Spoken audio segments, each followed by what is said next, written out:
Hey guys, how's it going? Hope everything's good for you. This is my Ruger American Rimfire, just one of the budget rimfires that are available.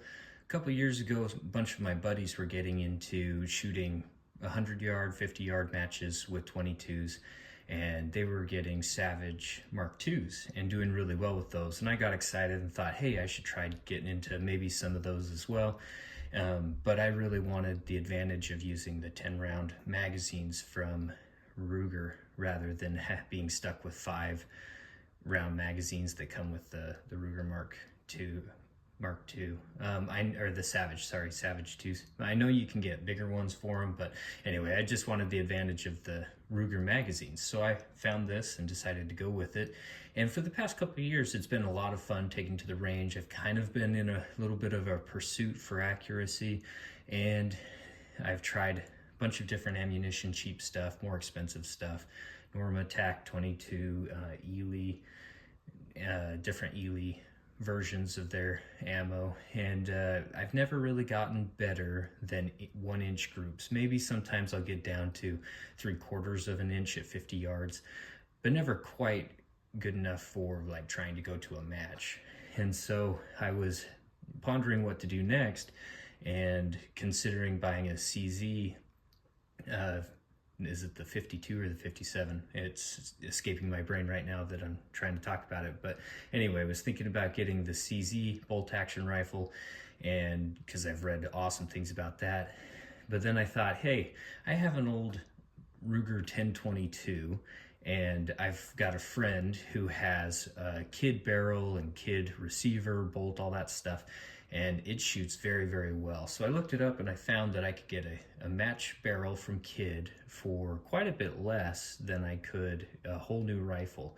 And so I decided that's what I was going to do for this year and trying to prepare for an actual match. And so I ended up with this guy.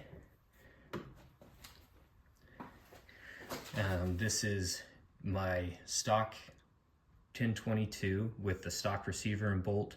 There's a BX22 trigger in there, and then there's the Kid barrel. It's a bull barrel, and then I did have to buy a new stock, and so I went with this Hogue overmolded stock for now. Maybe later I'll upgrade to more of a match stock that's a little bit heavier.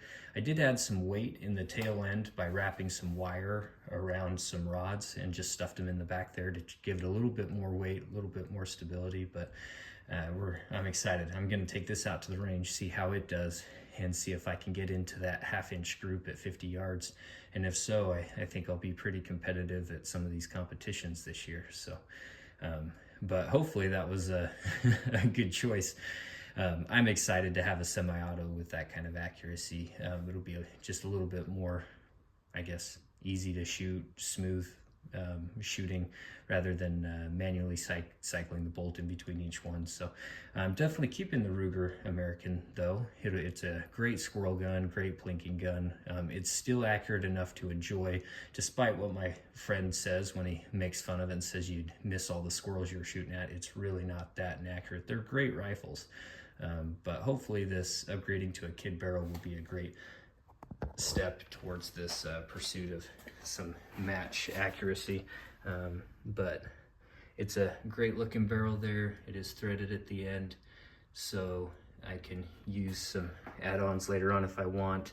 This is an Athlon Neos scope, and it is the 6-18 by 44 there. So decent scope, especially I think that's way over scoped for 50 yards.